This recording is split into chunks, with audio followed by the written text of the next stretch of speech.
Hello guys, I am Chandrima গুহা and welcome back to my channel Chandrima's world. আশা করছি তোমরা সবাই খুব ভালো আছো এবং আজকে তোমাদের সাথে আমি আমাদের বাড়ির কিছু ইন্টারেস্টিং জিনিস শেয়ার করব। তো তোমরা দেখতেই পাচ্ছ এখানে এই ছবিটি কিন্তু আসলে কেনা ছবি নয়, এটা আমার ইম্মি।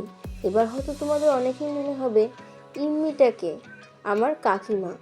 আসলে ছোটবেলা থেকে আমি আমার কাকিমাকে ভালোবেসে ইমি বলে ডাকি। তো এগুলো তারই হাতের আঁকা ছবি। বিশ্বাস করবে না, এত সুন্দর ড্রয়িং করে, পুরো রিয়েলিস্টিক লাগে প্রত্যেকটা ছবি, এবং সেই ছবিগুলোই এত সুন্দর করে বাঁধানো। তো তোমরা দেখে অবশ্যই কমেন্ট করবে যে ড্রয়িংগুলো কীরকম।